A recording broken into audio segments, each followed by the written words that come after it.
ఏదైతే మొన్న నరేంద్ర మోడీని బూతులు తిడతా ఆయనకి దినం పెట్టేశాం ఇదిగో తినండి అంటూ సమోసా చూపించిన అమ్మాయిని ఇల్లు గాలి చేయించాడు ఆ ఓనర్. ఇంకొక అమ్మాయి ఎవరైతే బూతులు తిట్టిందో ఆ అమ్మాయి మీద కేసు నమోదైంది ఢిల్లీ దాంట్లో. అంటే ఇక్కడ ఆడపిల్లల చేత బూతులు తిట్టించారు. తద్వారా ఈ జనరేషన్ మగపిల్లలకు కూడా ఒక స్ఫూర్తినిచ్చే ప్రయత్నం జరిగింది. ఇది ఒక స్ట్రాటజీ. నేపాల్లో, శ్రీలంకలో వాటిట్లో సక్సెస్ అయిన స్ట్రాటజీనే ఇండియాలో కూడా ప్లే చేస్తున్నారు. ఇప్పుడు మొన్న ముగ్గురు అమ్మాయిలు కలిసి హడావిడి చేస్తుంది. వాళ్ళు పచ్చి బూతులు మాట్లాడారు ఈ బ్యాచ్.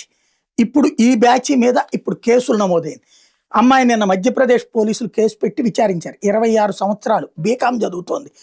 అమ్మాయి పేరు మయూరి మల్హోత్రా. సిజేపీ ఉద్యమంలో పాల్గొంది.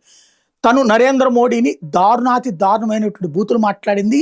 నరేంద్ర మోడీకి జార్జియా మెలోనికి అక్రమ సంబంధం అంటగట్టి ఇద్దరి గురించి చీఫ్ జోక్స్ వేసింది. రోజుకొకటి చెప్పున మాట్లాడుకోవచ్చు. మధ్యప్రదేశ్ పోలీసులు ఇప్పుడు అమ్మాయిని అరెస్ట్ చేసి 2 సెక్షన్ల కింద కేసు పెట్టి పిలిచి విచారించారు. అరెస్ట్ చేయలేదు.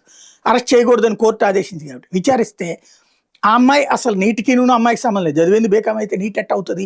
మరి ఎందుకు నువ్వు మాట్లాడావమ్మా అంటే ఈ అమ్మాయి నీట్ అంతకుముందు రాసిందట, స్కోర్ 180 వచ్చిందట.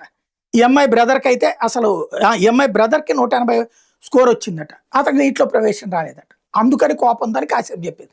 తర్వాత సీరియస్గా అడిగితే చెప్పింది ఏంటంటే, ఇన్స్టాగ్రామ్లో ఫాలోయర్లు భారీగా పెరిగారు, నేను తిట్టడం బిగిన్ చేయగానే విపరీతంగా ఫాలోయర్ల సంఖ్య వచ్చేసింది, దాంతోపాటు వ్యూవర్షిప్ వచ్చేసింది, అందుకోసం నేను ఇచ్చేసానని చెప్పుకొచ్చింది.